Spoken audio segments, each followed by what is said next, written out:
We are live. We did it. Well, you did it. We did. No, we did it. We did it. Teamwork. And thank you first to you and to all the people who wanted to watch the other day that I had to cancel on at the very last minute. The bug bite is fine. We are good. That's I am what matters. here. It all is well. And this is the story of, the power of storytelling. And that's just not a story I really want to tell. It's not nearly as exciting as I'm sure the stories that we will come up with today with Mr. Rob Hunter, who honestly has been the driving force behind all those stories you guys tell me that you like to hear in my content. He was very clear. He voxes me when I use a story, and he's like, "Oh, that was such a great story." So now, if I don't get that vox, I'm like, "Oh no." Uh-oh, I created a monster. Oh no. You did. So welcome, Rob, to Shaneh's World. Appreciate you taking the time on a Saturday to be with us. Hi, Jan. We saw you join in the chat. Feel free to ask any questions as we go on. Rob, tell us a little bit about your story and how you got here and why you are the best at what you do. Oh man, just starting right with that, huh, Shaneh? Oh yeah. Okay. I don't take it easy on you. You know better. I do know better than that. Absolutely. Well, Shaneh, thank you first for welcoming me into Shaneh's World to talk about how much I love stories. And I'll just give you a little preface here. The type of content, the type of presentations that I'm just gravitating towards is story, because it cuts through all the noise. And that's why I love stories. So my background is in radio broadcasting. I did that for 27 years. The origin part of that story, Shaneh, is when I got this voice. I was 14. My voice changed. Two random people said to me, "Shaneh, you and I always talk about how the universe has your back. Universe is conspiring in your behavior." Two random people told me that I have a great radio voice. And that got me thinking like, is that a career? That sounds fun. So I decided to do that because in my gut, in my intuition, it said, yes, you need to do this. And the second part of that story is I love hip hop music. I love hip hop music so much that I decided to go to college specifically so I could host a hip hop radio show, because the college I went to, Emerson College, Boston, Massachusetts, they had a hip hop show on at night. And as soon as I heard that, so 14, I hear, "You have a great radio voice." Somewhere around that same time, I heard this hip hop show. I'm like, that's what I'm supposed to do. And that's how it started. I've told you this before. You're not the person, like, if I didn't know you, that I would think would be into hip hop. Like, it's not what I expect. Now, I don't think country, but maybe some like Southern rock. Which, no disrespect. I like some of it. No, not disrespect all at all. All hip hop, baby. All hip hop. Why hip hop? What is it? What does it do for you? Because it does something. It really is a great question. And I think there's so many things I love about the art form. Number one, the art form. The way that certain rhymers, rappers, hip hop artists, the way they can put words together, the way they can tell stories. For example, the notorious B.I.G., Biggie Smalls, such a great storyteller through rhyme. It just brought me into a different world too, Shaneh. I got to hear and I got to see a different experience than my own. I grew up, obviously, a white dude in suburban Massachusetts in a 98% white town. So to be able to experience and know that there's a different world out there and there's different ways of living and experiences, that for me broadened my mind. And that was really that hook into hip hop. Aside from the fact that I just love the confidence and the energy that you can get behind a microphone and express yourself in a certain way that you can say something and put into words that maybe I couldn't. That's what music does for me. Now, I don't have a broad repertoire of rap music or hip hop music that I am familiar with. It just wasn't part of my growing up. In fact, you've probably introduced me to 75% of the hip hop music that I listen to. Um, but music, it tells a story. It brings me into a different reality. It helps me face emotions maybe I didn't know how to articulate. Maybe it pulls me out of emotions that I'm sitting in and gives me a different lived experience for that 3 minutes 42 seconds. Yeah. Music to me is as necessary as oxygen. I'm with you. Yeah. So I Yes. love that. I also I have not successfully been able to do an entire song yet, but one of the things that you suggested that I do in order to manage my breath control and things, because I am doing more speaking, reading my articles and things like that, Mhm. was you just need to rap this song.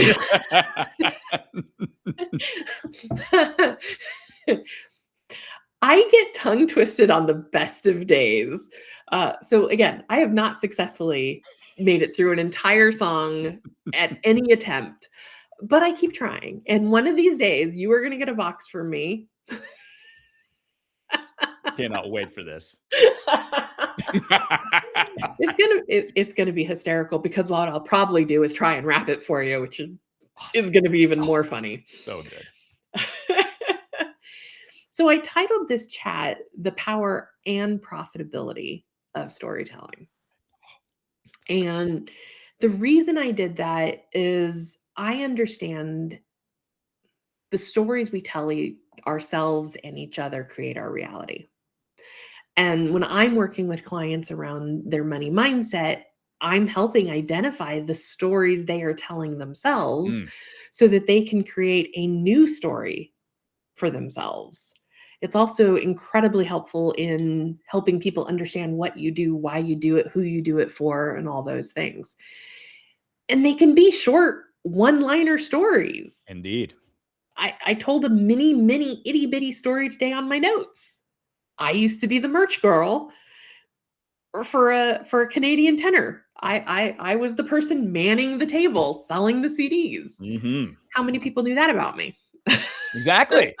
Exactly. Even on your website, you have Mhm, such a great origin story that you share on the website. And I was reading it the other day, and I formed an instant connection with you because two things I didn't know. You started working on books with your dad at the age of 12. mhm. Wow. That's cool, impressive, and interesting. So I'm like, tell me more about this Shaneh Woods. And then at 19, you bought your first business. I didn't know that either. I'm like, oh my goodness. The layers that Shaneh keeps revealing show how truly unique and amazing and special that you are. So now I have this bond I'm creating with you, and I'm like, okay. So that is one of the cool things about stories is there's a chemical process in our minds Yep, that creates a bond. Like yep. there's a shared chemical release. It is as ancient as humans are. And I love that you tap into that. I love that you did it so well on your website because it already works. Well, I admit, as it was being written, what would Rob say? Not sure if that's the effect I want, but hey, I'll take it. I'll take it. Well, they talk about, in your stereotypical business advice that, people buy from people they know, like, and trust. Yes. Mhm. Stories help make that happen, right? Indeed. Yes. It's if you take out just the fun of it, one of my favorite things to do is when I meet a new person, a random person, if I'm sitting at a bar or something like that, or waiting for a plane, tell me about your story. Tell me about yourself. Mhm, Because you always find interesting things that people have experienced and lived through, how they make decisions, what they've done in their lives, what are their achievements, what are their struggles. It's just it helps me even go beyond the profitability and the power, but mhm, just relate to people on a one-to-one level. Because ultimately, that's one of the things we all have in common, right? We all have our own realities and our own experiences that we interpret based on what happens to us. And when you delve into someone's story and ask them questions, and you're so good at this too, that curiosity, Mhm. it helps me judge others less. It helps me say, I live a certain way. That doesn't mean everyone else does. So I can approach more situations, disagreements, even Shayna, with Mhm. grace. And every time I get a story, I feel like I'm expanded a little bit more and to have a fuller, richer experience in life. Humanity is so beautiful, and their stories is what makes them so beautiful, Yes. right? Yes. Now, I absolutely detest, the typical networking, "What do you do?" Partially because I don't know how to answer it, not in a way that feels alive. Stories feel alive. Yes. And when, somebody asks what do you do? It's like, I'm an accountant, which by the way, saying you're an accountant immediately shuts down the energy of any room you're in. So I almost want to go, which I got a mirror thing going on here. I'm an accountant. Right. I'm an accountant with this. Yes. Purple, purple. I'm an Look at accountant, hair. But it really does. If when I say that, the energy just shuts down. Mhm. Yeah.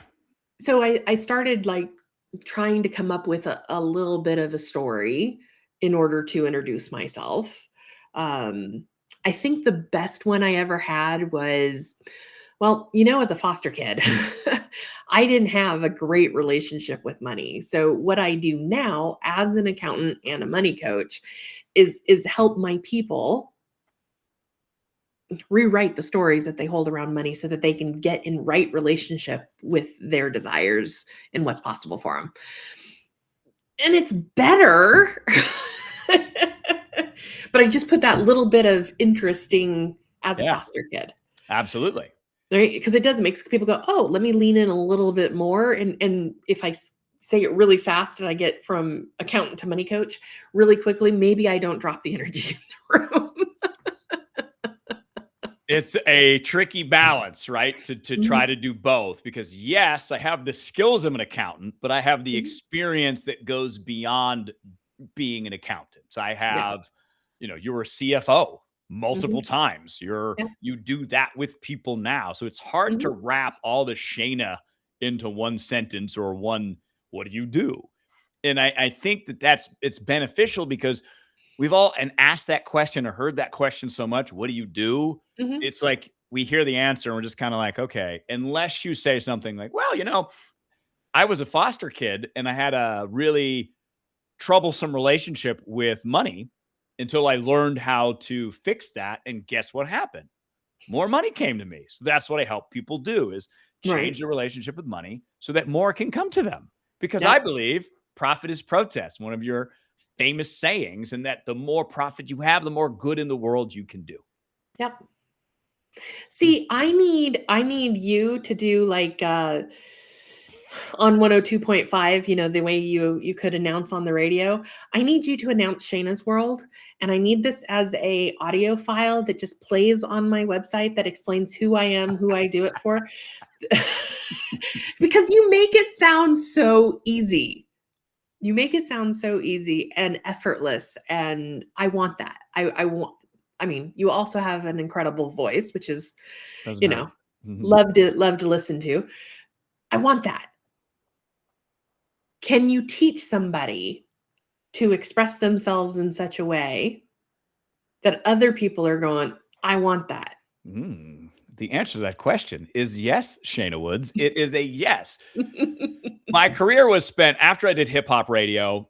The hip hop that I loved to play wasn't really played on the radio. So there was a dead end road for me. So I'm like, okay, what other ways could I get in? I just need a job. So I got a job at a talk radio station in Gainesville, Florida.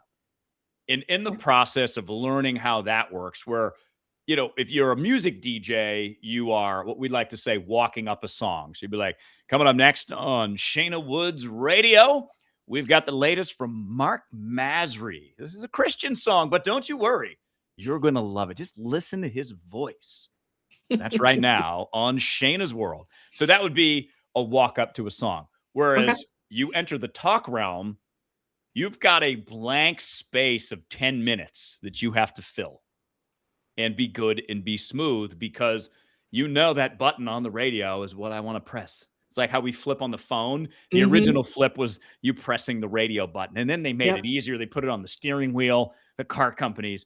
So I really had to focus on, how do I keep someone's attention for 10 minutes? That's a 10 minutes. long time. It is a long time, and to do it well and to Mhm. do it in a way that is easy to follow. And I wasn't very good at it at first, but what I learned to do, and this is what I help my people do, Shaneh, is, all right, we are going to get in front of the whiteboards.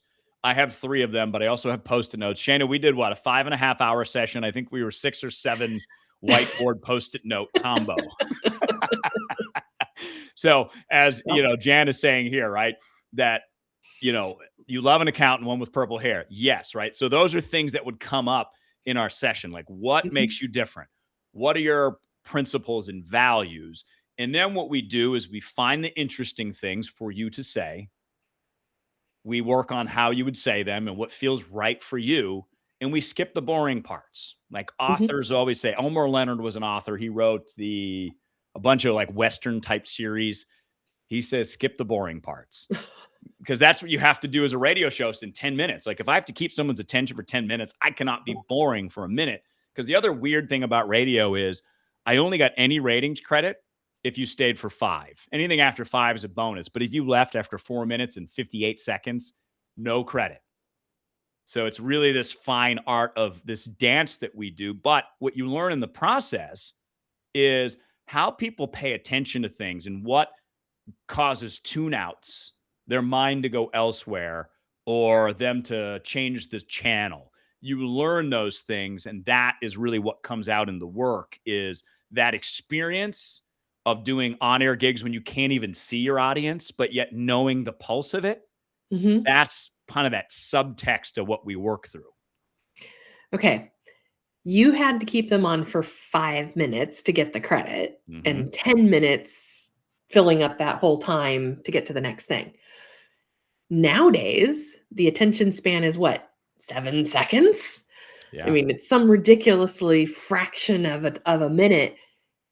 How do we keep people's attention? How do we not get keep, but grab somebody's attention so they don't scroll? Such a great question. So I think about 2 different ways, right? Because there is the scroll and there's the real life, right? There's the Mhm. scroll, which is just a person's mood who's just got a thumb. They're looking for something that interests them. I heard it said the other day, social media is dead. Interest media is here. So Okay. first thing is really understanding your audience. So for example, every radio station I worked at, we would do this exercise, kind of like we do in business owners, who our ideal clients are. This is Mhm. our ideal listener. So I'll give you an example. The last station I worked at was a guy named Bill. We named him Bill. Bill was 50 years old. He had 2 kids. He's a business owner. He drives a F-150. So it just gave us a general sense of a baseline of who our audience is. Of course, Mhm. it's not just Bill.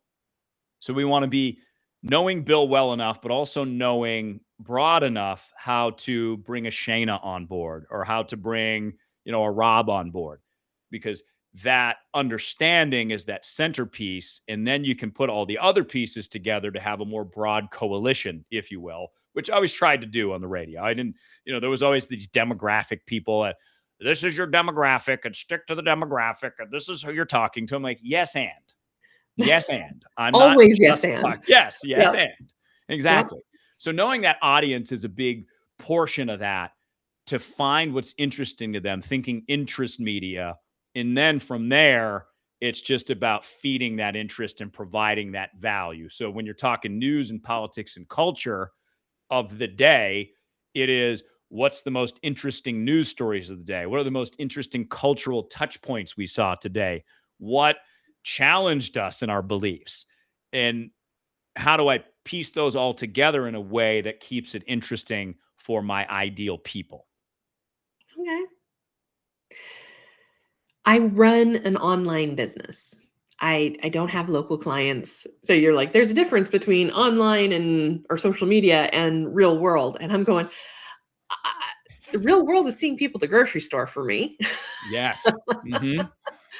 uh, Now, having said that, You and I are going to be sharing a stage in July in Chicago for 2 days. Inspire and Elevate Live by Jeffrey Shaw, right? Hosted by Jeffrey Shaw. Our boy. And we're not going just to share our stories. We're not just going to be on stage. We are going to stay there and oh, my monitor went to sleep. That was a little scary. That is one thing. At Substack now, I do that too. We're live, and I'm like, I don't want to touch the mouse, but yet it keeps fading out, fading in, fading out. That was rather startling. What happened? Where did we go? Well, and I don't know what the experience is on the other end. Perfectly fine. Didn't notice a thing. Awesome. But we're going to be participating. We're going to be learning from the other speakers that are there and engaging with the audience. So what's the real world experience of sharing ourselves, our stories in a way that is about truly connecting? Yes, I hope to get clients out of that audience. I'm going to be honest. I am not going only to get clients. I'm going to make connections. What those connections end up being gets to be up to the universe. And I'm okay with that. Yes. Yes. I love that distinction because I look at, like our online presence as way more to the point. Like you got to get to the point right away because that's what people are reacting to on their phones, online, quick. Not always the case. It's so hard for me. It is hard, but it's really what we'll work on is what is that first hook? And then we go from there. Yeah. So one of my clients is I live in Phoenix. He's in Phoenix and he runs an auto shop. So what we work on with him is like a donut approach for his social media content is we want a nice hook here that captures the interest.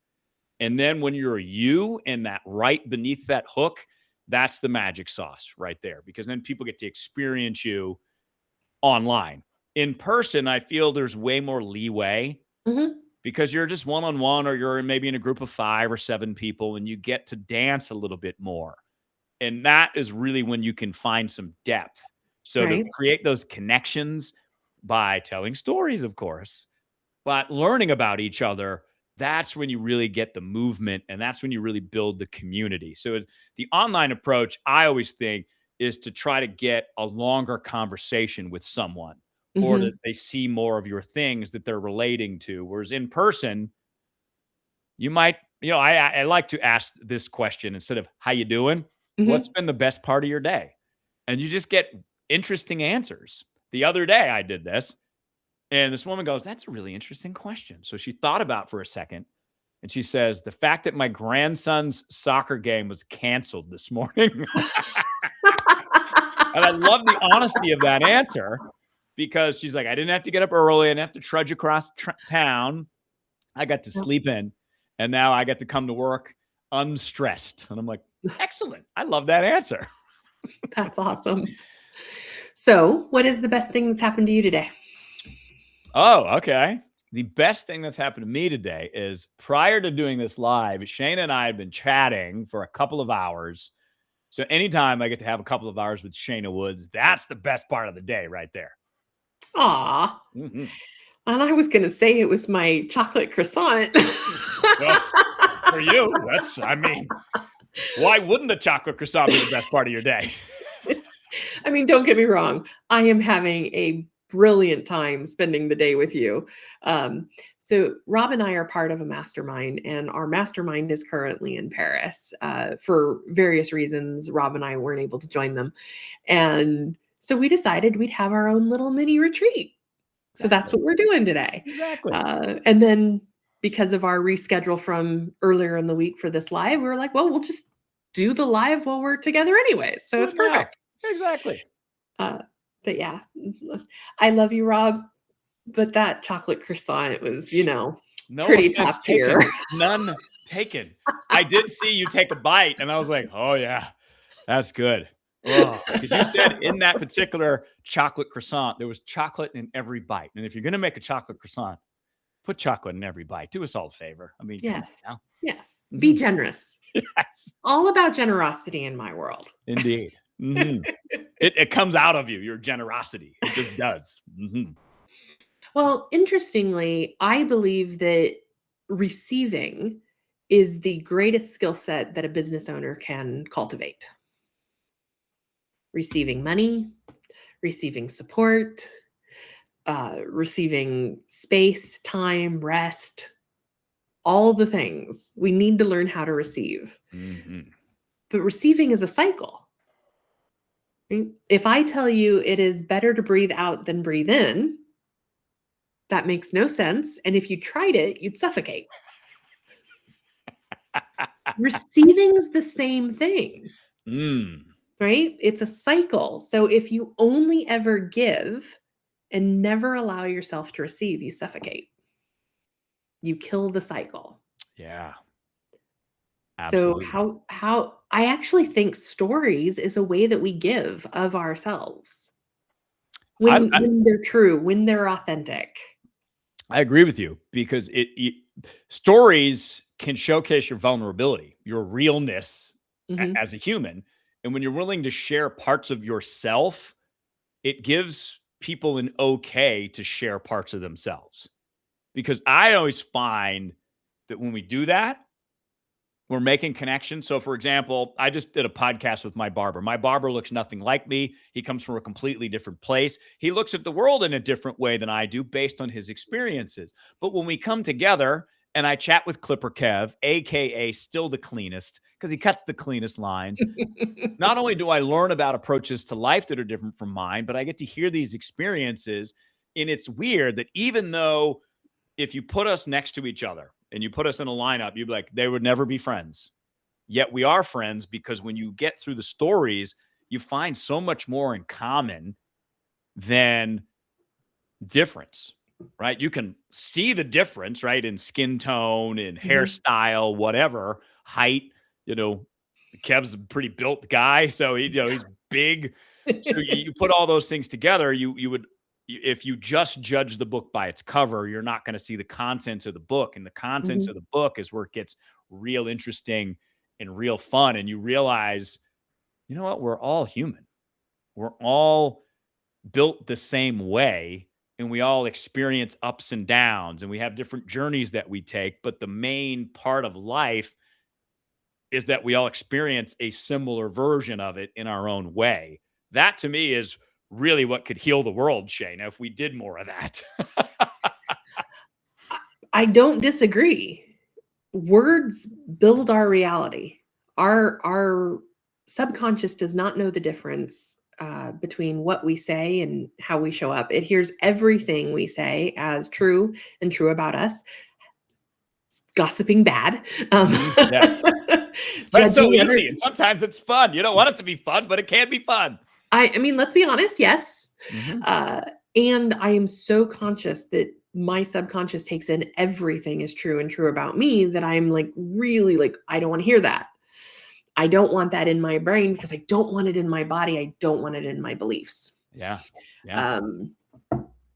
And as we share our stories and we see how we are more alike than different, as we see that it's our humanity that matters and not all the other things that are being piled on, the world gets to be better, because we treat each other like we'd want to be treated.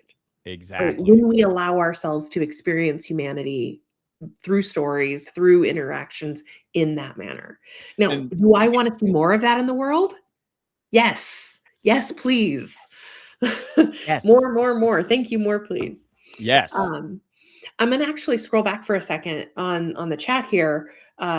Bex mentioned that they're in acting, and that it scrolled past, so I'm trying to remember off the top of my head.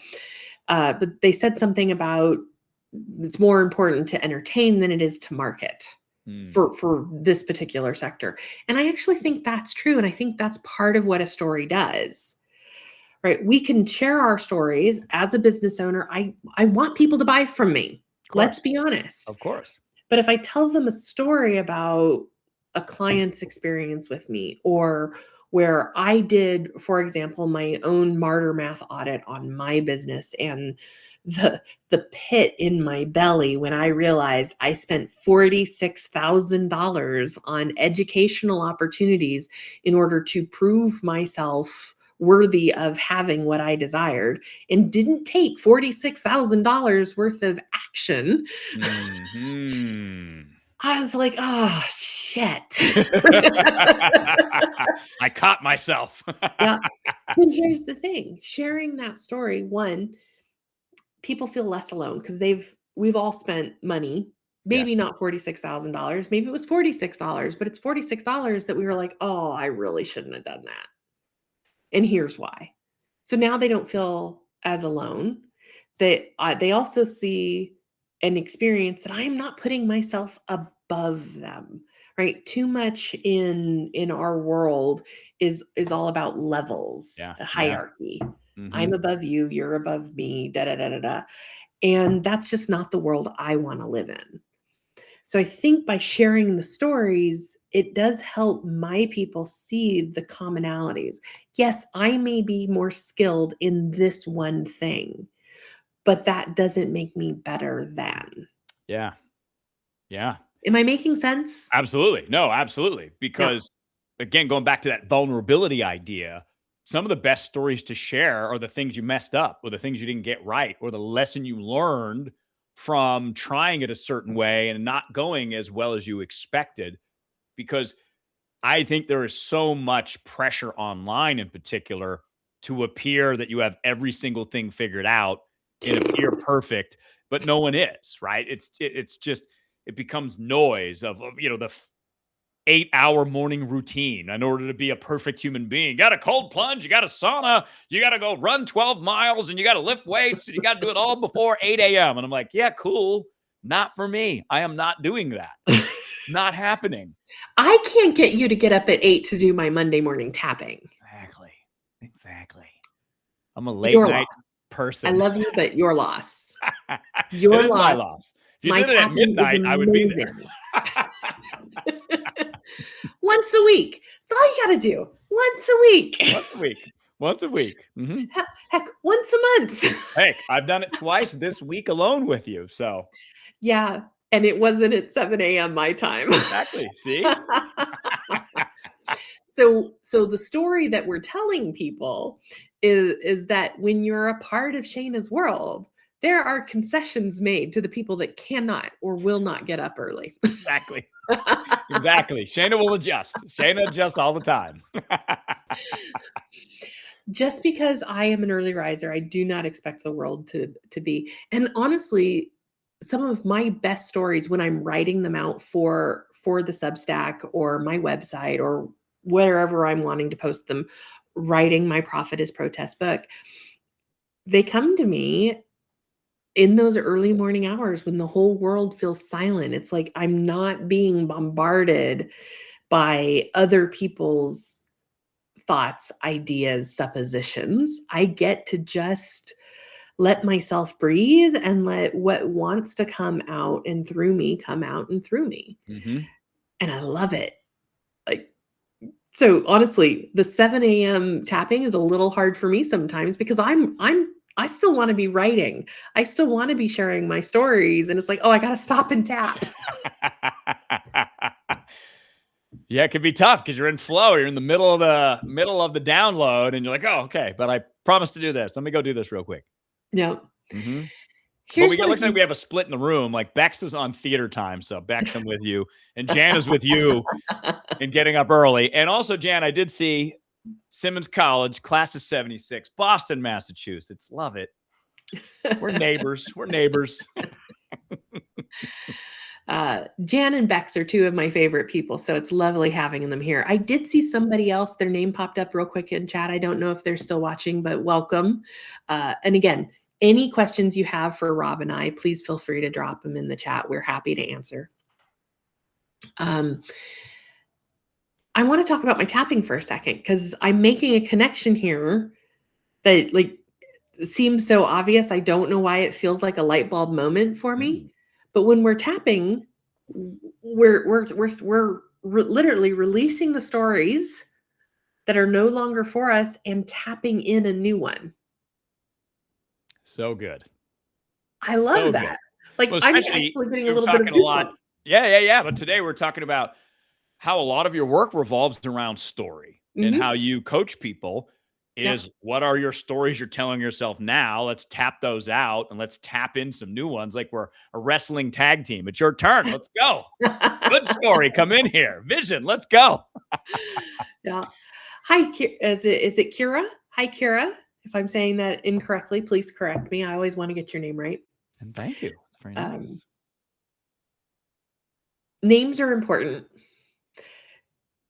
Sometimes in stories, particularly as a business owner, you kind of have to fudge the name because you might not have the person's permission to share their story, right? You don't want to expose anybody without their permission. And always business owners listening, get permission before sharing a testimonial. Consent is sexy. Consent is sexy. Consent is the most profitable skill you can ever have. And if you're not doing my tapping, you need to come to the tapping because we're tapping on consent with the universe right now. We're tapping that you get to give the universe your consent in order for it to conspire in your favor. It's super powerful. I'm having so much fun with it. Yes. I've probably done it a dozen or more times since writing it. There's something playful and flirty about it when you start to listen to the story that the universe has your back. Yeah. And I have, we were talking about this too, Shane and I have so much evidence in my life that even when I wasn't asking for it, the universe collaborated on my behalf and put these little dots together for me to have this nice little pathway. So I could be grateful for that too and look back on those stories and feel those stories to help inform my new stories. I love it. Back to what I was saying about. Sorry, yeah, chance comment. Shane is nothing if not flirty. Facts. I didn't see that. I mean, yes, I do love to flirt. In person and in my writing. I do have an agreement with my husband that I will not do or say anything I cannot do or say in front of him, and he has no problems with me being flirty. So it works out really well for the Indeed, it does. One of my favorite series on Substack is a 3-part series called Flirting with the Universe. And it is a series about really telling the story of what it is that you want and then leaving the door open for the universe to actually provide you what's in your highest and best, even if it doesn't look like exactly what you want. Some of you have heard me talk about the or better, right? So it is to help you understand the depth in which we go when I say or better, because it sounds really simple. Set a goal and then just add or better to it. There is stuff underneath that.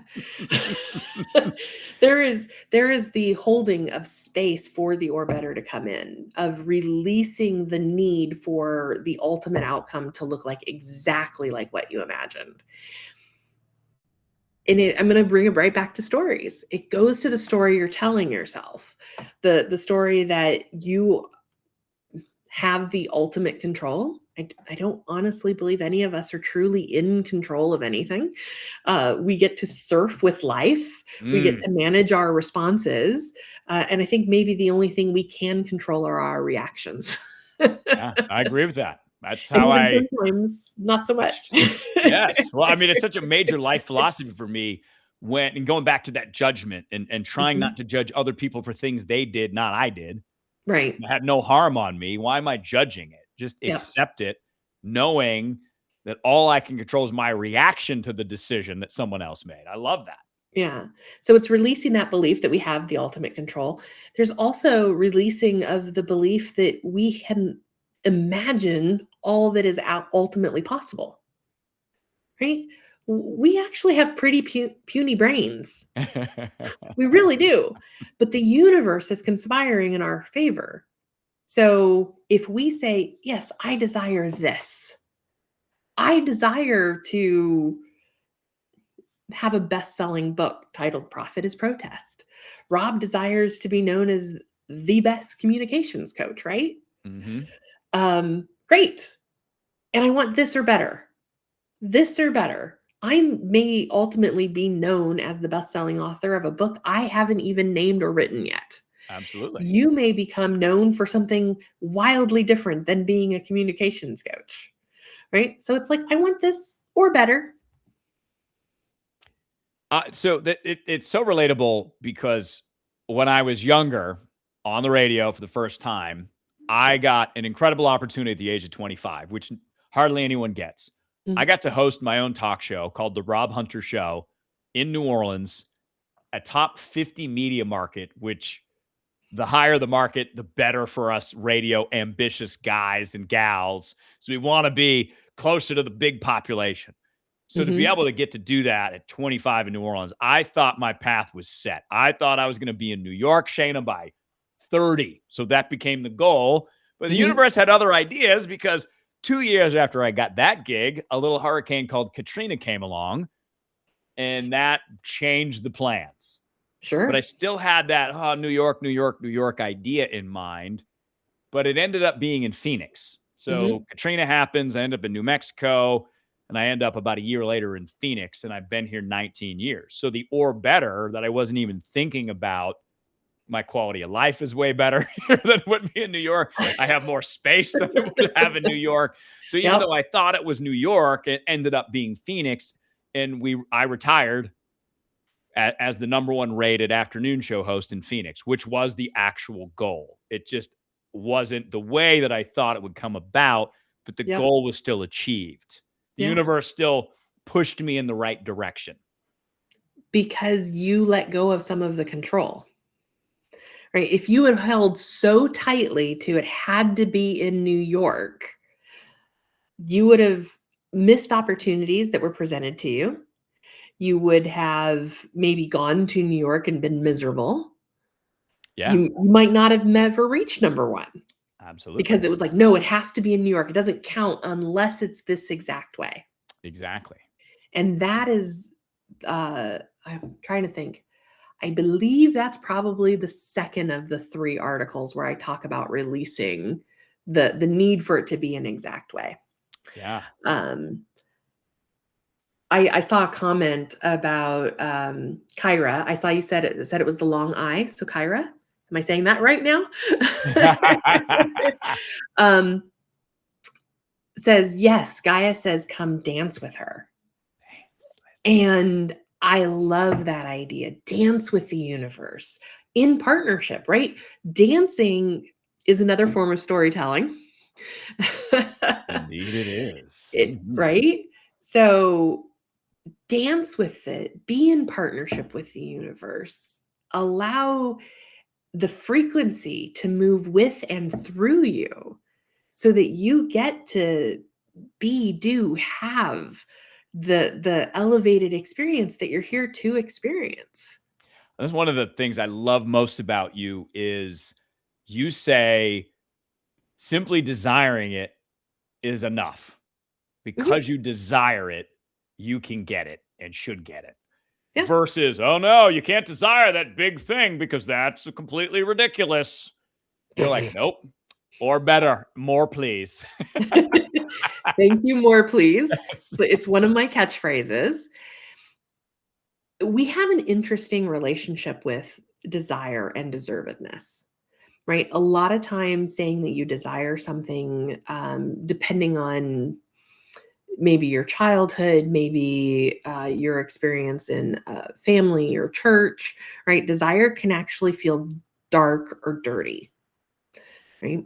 Or egotistical or greedy or selfish. Like there's so many ways that we hold desire as a negative word. And I'm like, no, desire just means you want something. And I believe you deserve everything you desire and then some simply because you exist and it harms no one. What a different story than my desires are too big or I shouldn't desire what I actually desire because so and so doesn't agree with it. as long as it harms no one, right? That is my only caveat. Yeah. Because we are not here to harm each other. No. Too many people are, and we're not going to go into that because I do not want to bring down the chat with a political rant, which we know I can go on. And we welcome. Not today. I ain't in the mood. We're in a good mood today. We're Yeah. just going to ride the good mood out. We're going to surf Right. with the good mood the universe is providing for us today. Yeah, let's keep that elevated expression of what wants to come through. And as long as it harms no one, then there should be no guilt around what we desire. The only guilt should be if we're actively, intentionally harming somebody. Yeah. I think that having those experiences with people too, and the more you talk to people, the more curious, and the more you hear their stories, the less you'll think about harming someone, because you want to do it in harmony versus harm. And that, I think, is when humans are at our best, when we're in harmony, we're working together, we're collaborating, even when we disagree on some things. It's okay. We can disagree and still work together and collaborate and create something awesome. I love the word harmony. The most frequency that I frequently words are hard. Well, this is like the middle of the night for you at what time is it? At almost 2 PM. So well, I don't know if you know this. I actually have a stutter. You've told me this before. I've not heard it once. I had a stutter my entire childhood. I had speech therapy in order to control it. Then I busted out my front teeth. These front 4 are false. I got hit in the face with a tire swing. Yeah. But we were very poor. This was before foster care. So it was a hard life at that point. I went 2 years without front teeth. Wow. So I went back to speech therapy from my school had it in order to learn to speak without front teeth.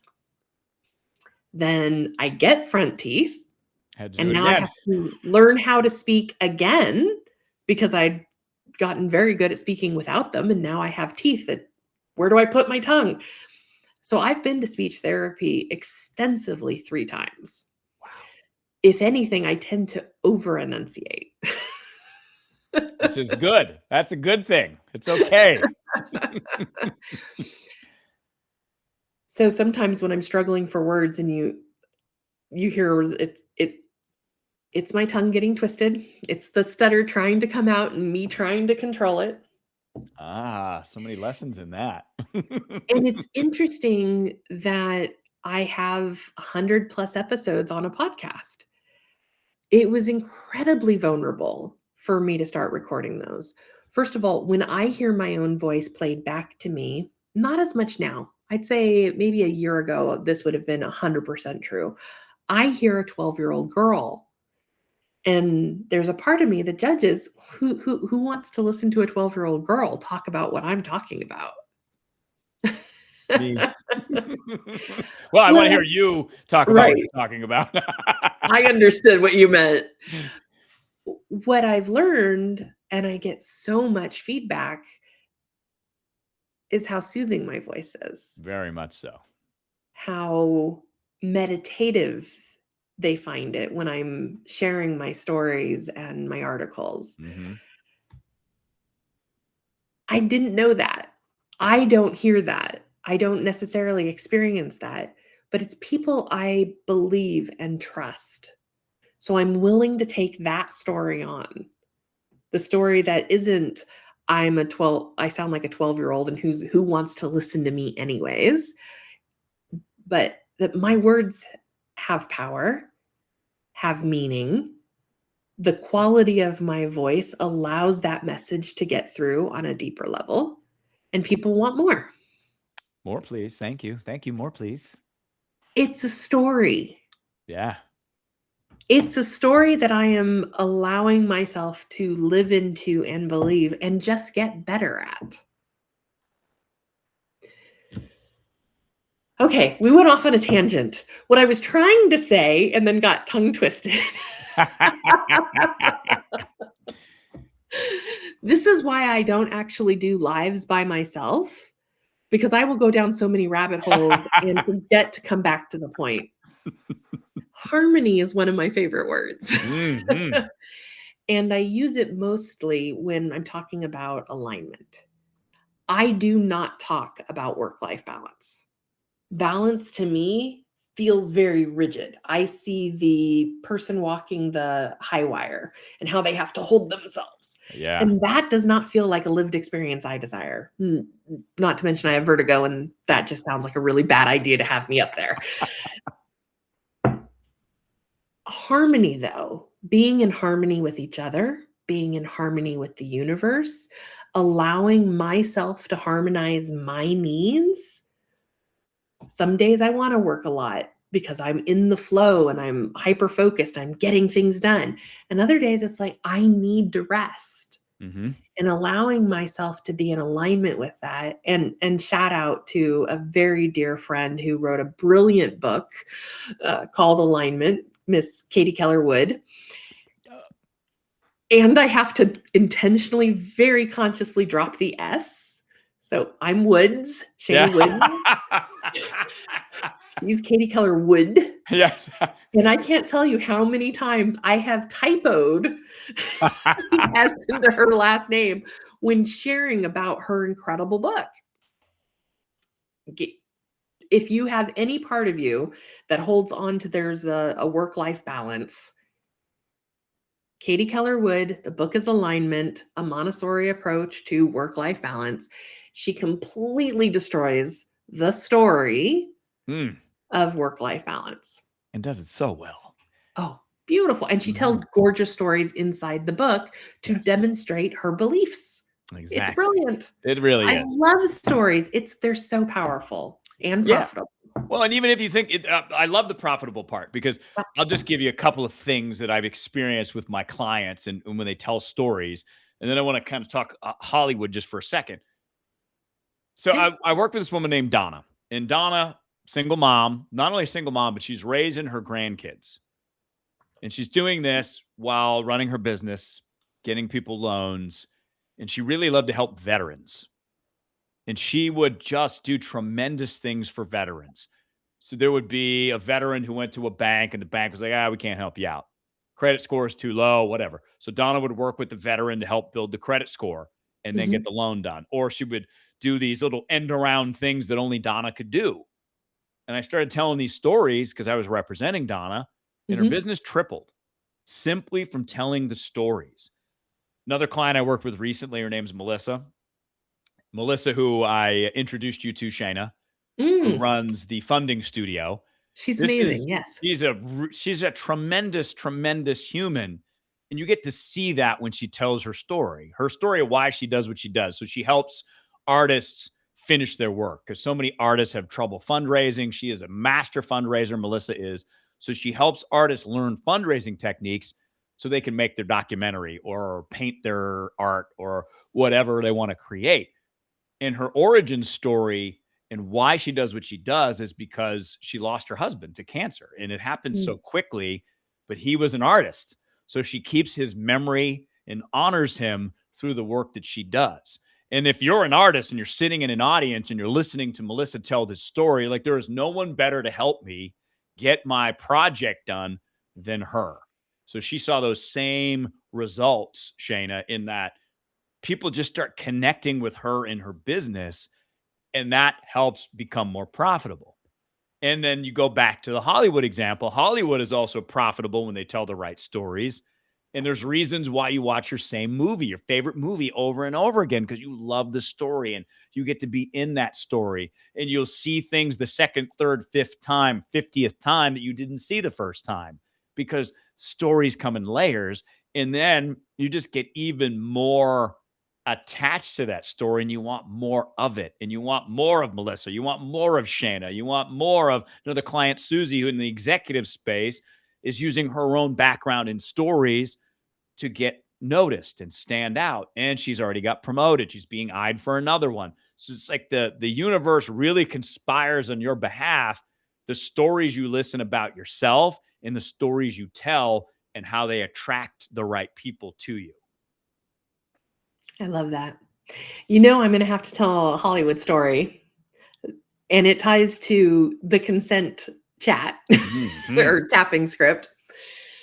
So first of all, I want to call out Jan here. And I see your note about thinking that your voice sounds like Maude from the Golden Girls. I have to tell you, Jan, that is not my experience of your voice. I'm so glad that you love your voice now. Yes. You have a gorgeous voice.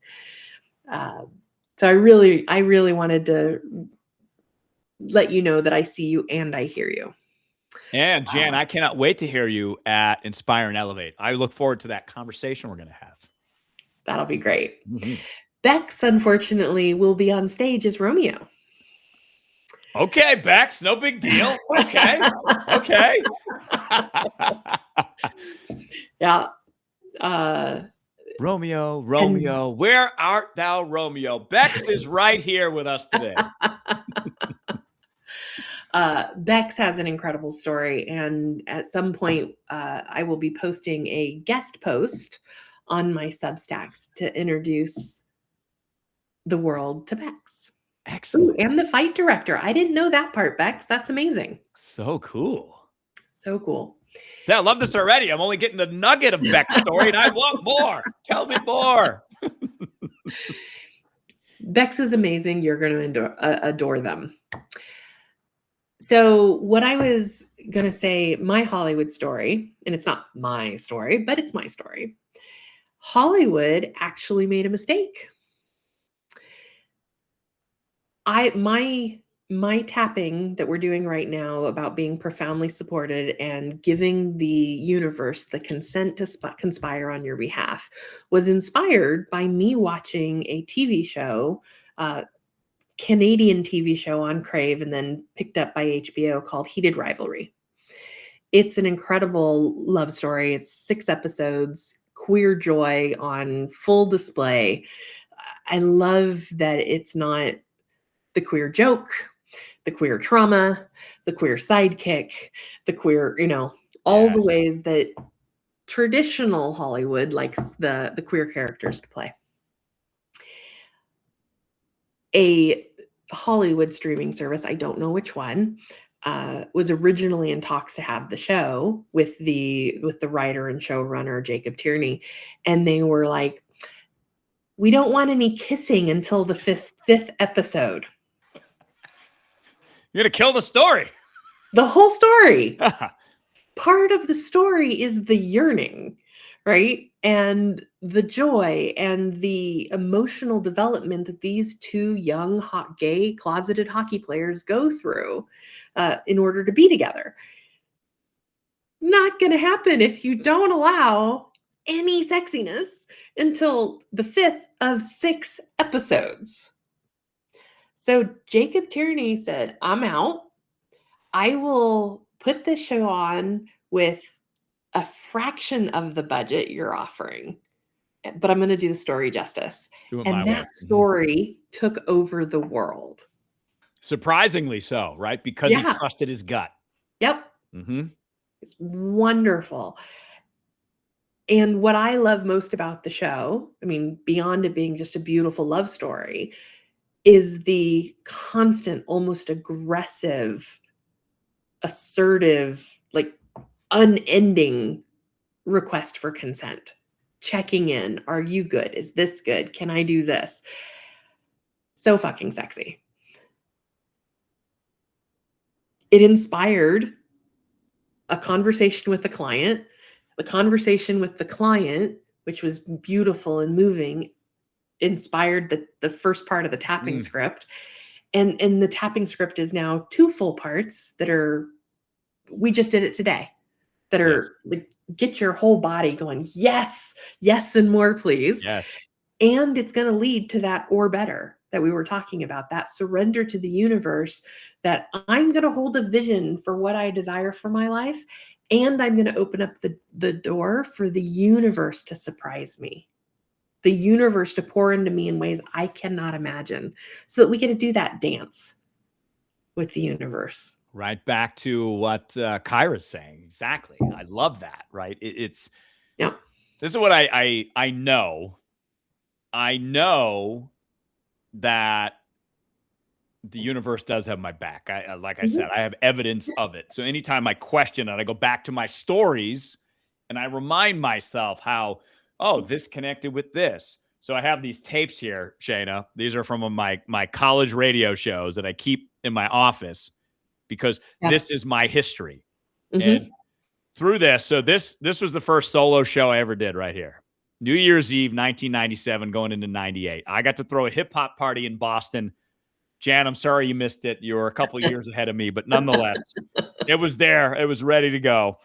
And then I got to interview Corrupt, who was on Dr. Dre's Chronic album. And he came through the studio like the first month my co-host and I were doing this show.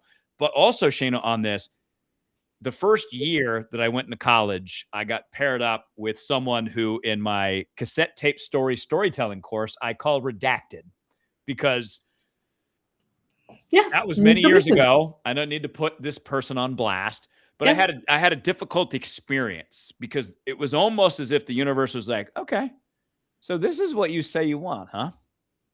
We're going to test you first just to see if you're going to stick with it. So I stuck with it. I applied again for the hip hop show. Second semester, didn't get it. And then the third time I applied, I got it. And it took, a full year, but you're at 19. You're like, this is not going well. I should quit and go do something safe. So I look at these tapes and I remind myself I didn't do something safe. I did actually what I wanted to do. And that's where the fulfillment comes in. I look back and I'm like, man, I'm so glad I did that. And even this was my 21st birthday. The show's on from 8 to 11, but I went to the radio station to do a show on my 21st birthday because that's how much I loved it, rather than going out with the boys and drinking beers. I wish I did after the show, but still. I love it. And thank you for giving us the perfect segue. Tell us about the cassette tape sessions. Thank you. Because I think everybody needs to be buying them. I got the last of them today. Best $100 I've spent in a while. So thank you very, very much. They're gorgeous, but tell them about them in your own words. Okay. Thank you, Shaneh.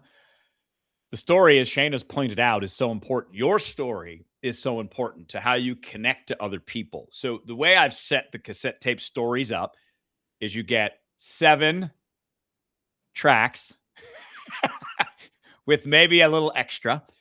Each one tells you a different element of great storytelling. And I phrase it through these tapes because I want you to share your origin story through the process. And if you want an example, go to Shaneh's website, prosperityfirst.com. Go to her About section. You'll see exactly how powerful that the origin story is, as far as attracting the right people to you, because people can see what you've been through, what you've done. So I walk you through mine and the struggles of really hanging on and really trusting the universe that, hey, man, it's coming.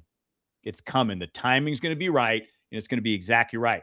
Because behind the struggle on these tapes, my first radio partner that I had, a guy named Begway Brown, a.k.a. he went by Optimus, but he was a guy that also opened up my mind and my experience. And I found that through the doors of denial, there's at least 3 people that will help you open a new door. Because in between working with Optimus and Redacted, I met Miss Mecca, whose real name is Sherry Ann. But she was the one that showed me how to play a record on the radio. And now that I share that with you, you can see where I'm coming from and how passionate I am about having you really tune your frequency of your voice for maximum impact so you can really impart your wisdom and lessons on the world to improve other people's lives and bring people into you. The story is going to be your most valuable communication skill to be able to do that. And that's why I priced it at $100. It's super easy. It comes one little lesson a day. You also have a binge option. If you're like Shaneh, you saw the Heated Rivalry. Like, I'm watching all 6 right now. You can do that too. Binge? Me? Yeah. I do not get hyper focused. I don't know who told you Never, that. never. You told me that. No. Great. Do me a favor, drop the link to the stories in the chat. Thank you. It is literally the best $100 you'll spend all year. Being able to articulate your story in such a way that people are moved to support you is one of the tools that you get to use to help the universe conspire in your favor. Bex, may I share a little bit about what's happened since you've started doing the consent tapping with me? Romeo. I will wait for a yes or no. I will again, asking for consent, is sexy. right? Yep. Consent is given. Thank you, Bex. So Bex taps with me every Monday. So they are on theater time and they still get their butt up. I'm just saying. Actually, they're East Coast, so it's not I think that's East Coast still. It's not quite 7, but still, they get up. Just saying, Rob. Thanks, Bex. No pressure. No pressure. Thanks.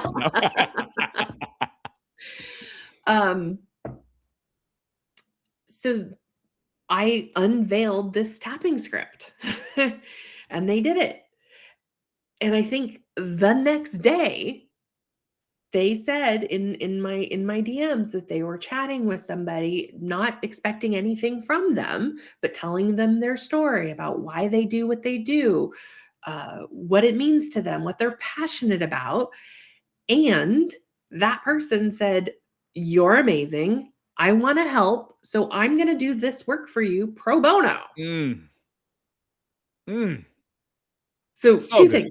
Told their story, connected with somebody on such a level that they were immediately like, "I'm in support of you. Let's figure this out." And I'm gonna take 1% credit, just 1%, because I inspired them to give their consent to the universe to conspire on their behalf. Proof is already there. Way to go, Bex. That's amazing. Yeah. And that's just one of many things.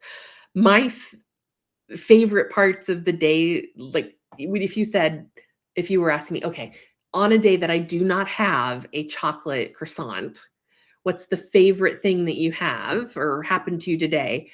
For the past week, it would be Bex came into my DMs and gave me another example of how the universe is conspiring on their behalf.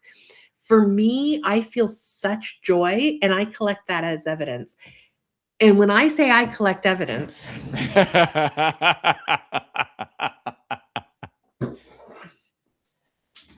I have many journals. This is just 2 handfuls of them. I write down all the evidence I collect. Some days they're really big, some days they're 2 or 3 words, right? Just to kind of get the idea across. But when I'm having a bad day, when I'm just not feeling it for whatever reason, I could pull any one of these open to any page and see the evidence the universe has got my back. And if it had my back then I can trust it has my back now. Absolutely. And what I love about that too is the variety. And this is also the goal of the cassette tape stories, not to do another plug here, but just so you can understand. We don't apologize for selling. We're business owners. We're here to make money. I literally created it out of love and out of the results I'm seeing, because what happens is once you can tell your origin story, then you can start telling other stories in the same format, and you can tell stories of your client successes. So you can show not only that you're Obi-Wan Kenobi, if I can use Star Wars, and say that in the hero's journey, Obi-Wan is Luke's guide. So in the business role, you are Obi-Wan, but you're looking for your Luke. You want Luke to go on his adventure, her adventure, their adventure. So you telling your origin story helps you look at yourself and connect some dots and go, oh yeah, that's how I guide people to their destiny. So you take the same 7-ish elements and you learn that format. Now you can bring not just your origin story, your client success stories, but you can bring 12 of your stories with you, and you can adapt on the fly to what story the situation needs, what's going to be most effective for that person in that moment. And Shaneh, you're doing a lot of that too, is because you have so many stories. Like your origin story in and of itself has so many layers. Your successes built on that have so many layers. You can come to any event. You can come to Inspire and Elevate Chicago in July with 100 stories, and you'll know the best 4 or 5 to tell based on how you sense it. That right there is what, to me, it's all about, and that's maximum preparedness. I like to use AI as a tool, Yeah. right? Yeah. It gets to support me. I struggle with remembering to tell a story. Like, I am wordy as fuck. And yet it is hard for me to remember to, like, I'm trying to make a point, insert a story that demonstrates the point, right? Yeah. So after doing our 5-6 hour session where we were like, pull out the story, pull out the story. You were asking me so many questions and we were identifying story after story after story.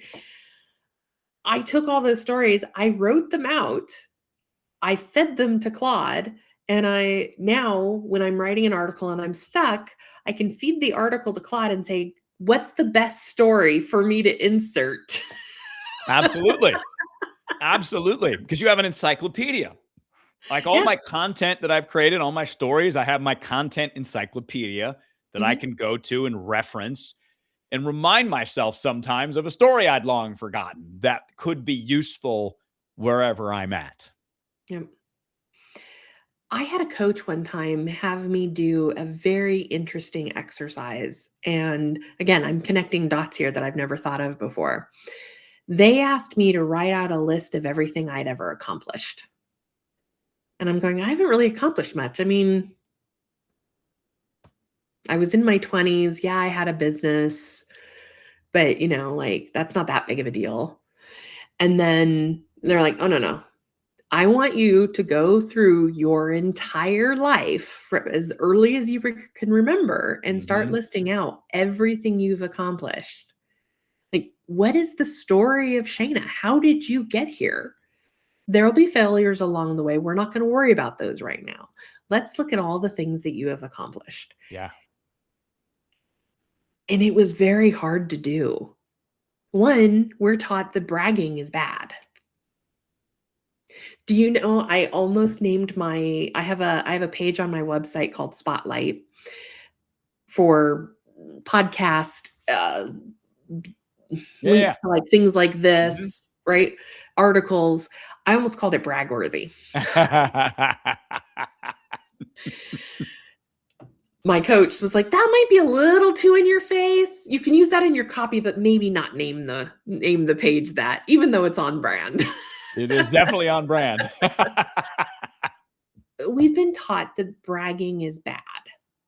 I had a coach one time because I love to celebrate. When good things happen, I celebrate. I don't care if it's a big thing or a little thing, right? To me, there is no size difference. If it feels like a win, it's a win, period. So I celebrate a lot. And I had a coach that I no longer work with tell me I was a braggart. And it really hurt.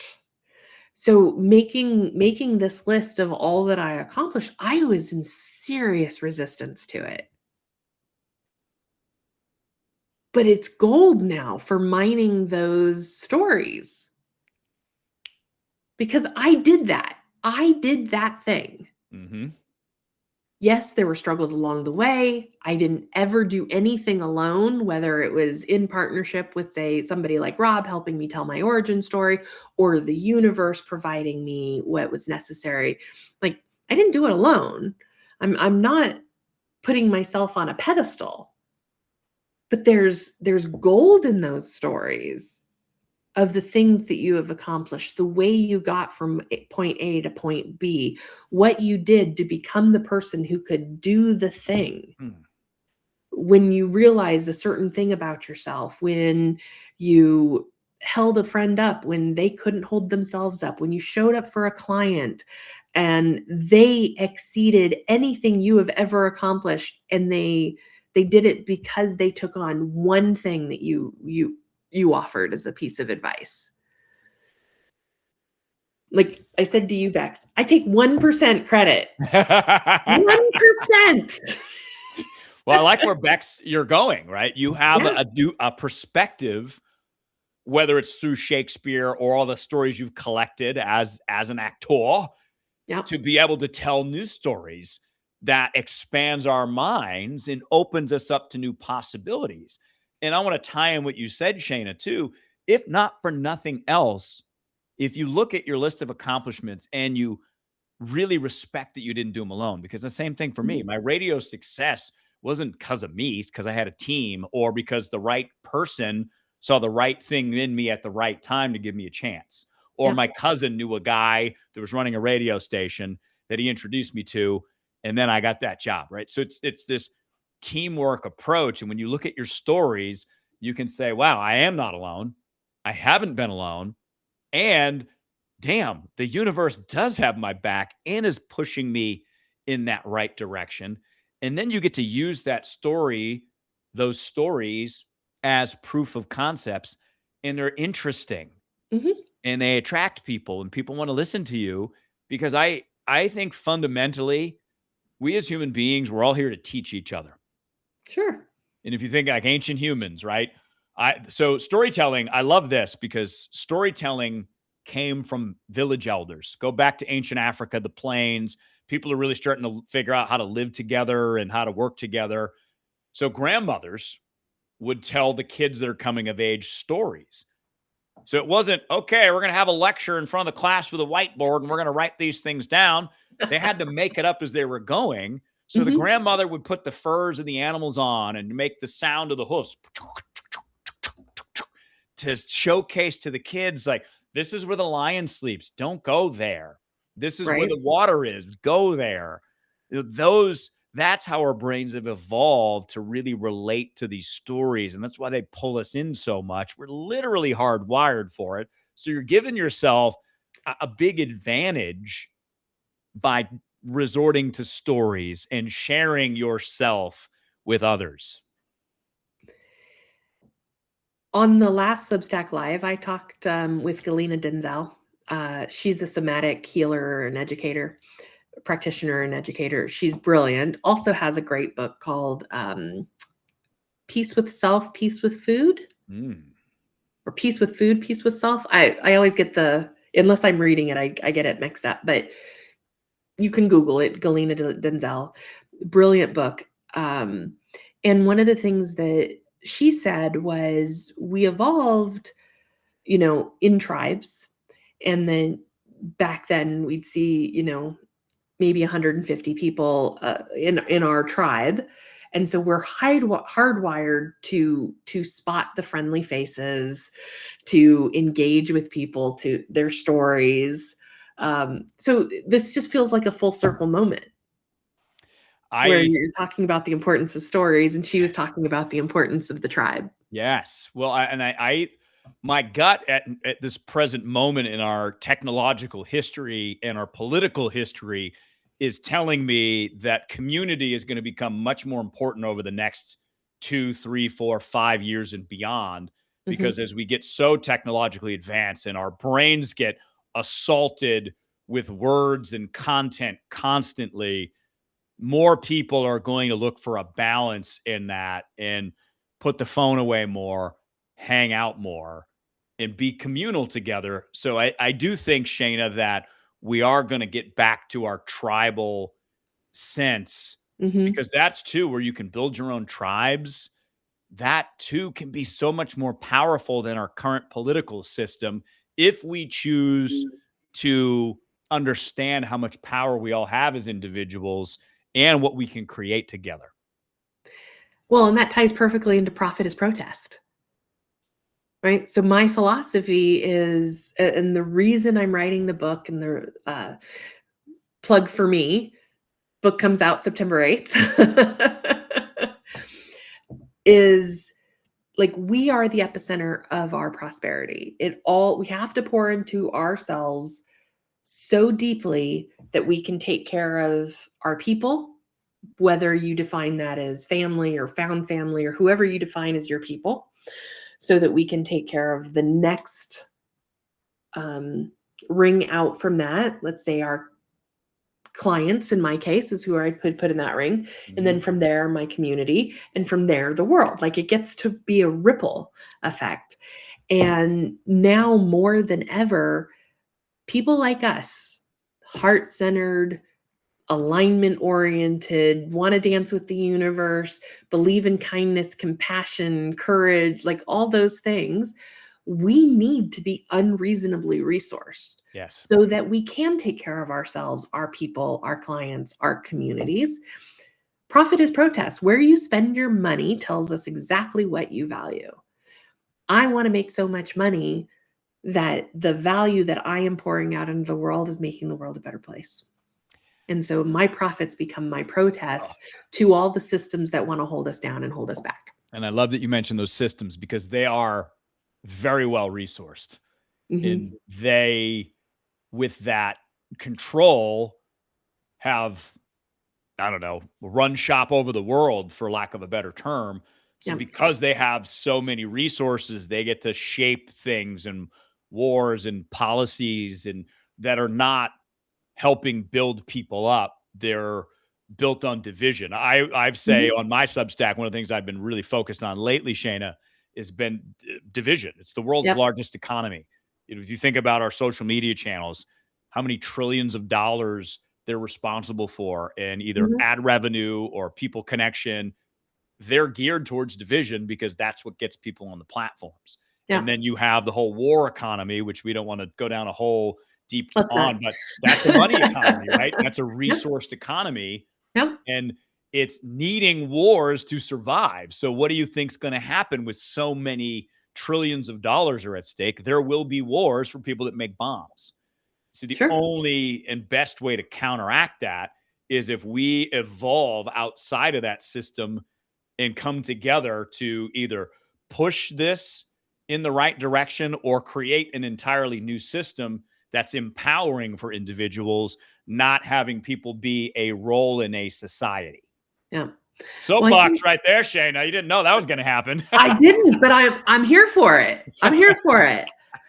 And I think that the way we're going to, and this is why I'm writing the book, we're going to remove ourselves from the economy, is not to strike it down, but literally to step away from it and say, we're doing things differently.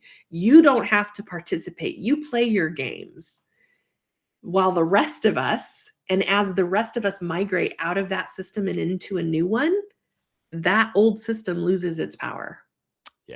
Because it is only being supported by the people who show up to it. Exactly.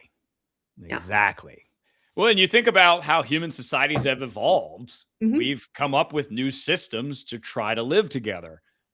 So we shouldn't, just because, it's modern and it's our time, we should still be thinking about and acting towards a collective society, in my opinion, that is more open and more welcoming and more free in all the different ways. Because then the entire world could thrive if it's done well. If everybody bought into the belief that I hold true in my own life, is that I deserve everything that I desire simply because I exist, and it harms no one. Like, if that was the caveat that we all inserted into our beliefs and the way we move through the world would just be a better place. Like, overnight. Yes. It would be that simple. We allowed it to be. It does, for my world.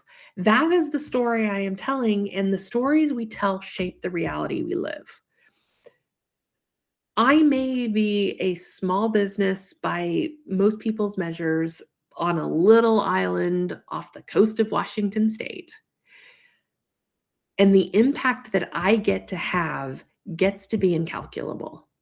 The impact that, like, I am going with, like, the vision that I am holding for my mission, my words, profit is protest, is that it changes the face of the planet in ways that I will never personally see or experience, because it's gonna be 100 years from now. People are going, they may never know my name, but they know profit is protest. They know that the way they spend their money tells the world what they value, so they spend it in alignment. Can I get an amen? I need an amen right now. So good. Your fault. You pulled out the soapbox. I had to get up there and join you. That's it. We'll share soapboxes. That is a way forward. Everybody gets to have a little soapbox, gets to appeal to the goodness in all of us. Yeah. And let's see what happens. I love it. Hey, Bex is giving you a standing O. Let's go. Well, giving us a standing O. I actually think this is the perfect note to end on. We went way longer than anticipated, but we chatty. Shaneh and I in a room chatty. And this is why it is so hard for me to, like, make it quick. Don't worry about it. Just be good, be interesting, be you. The rest will take care of itself. Well, I have the interesting and me. I think I've got that down really well. I think I'm also good. Sounds to me like my success and the impact I want to have then, therefore, is inevitable. Damn right it is. Thank you more, please. Exactly. Or better. Or better. Throwing out some Shaneh-isms while we're here. I have an entire list. Jeff has challenged me to put Shaneh-isms in the middle of the book.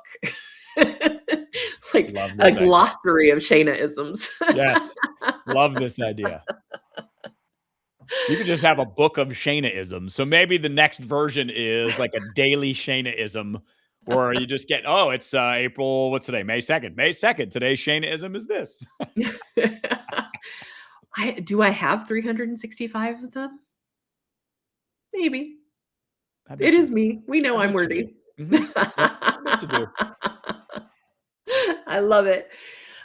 Bex, Jan, Kyra, Lisa, I'm thinking, there were a couple names they went by so fast, I did not get to see them. Thank you for joining us. Please know that we are here for you in whatever way you choose to be supported. And if you have $100, please, please, please take Rob up on his very generous offer. It is a very short, sweet, powerful course. The cassette tape sessions. Drop the link again, Rob. Yep. Coming in. CassetteTapeStories.com. Yeah. Thank you. You're welcome. All right, folks. Appreciate you. We'll see you again. I am trying to do lives at least once a week. It's not a promise, but I'm working on it. So I hope to see you again. Bye for now. Thank you, Shaneh. Thank you, Rob. This has been great. Loved it. We could do the whole Midwestern thing and say bye 5 times before we actually hang up. That's typical for you and me. I think we did it the other day, like, bye, but hold on, one more thing. And then a half hour later, we finally said bye. So here we are. Yeah. All right. Take care, folks. Bye.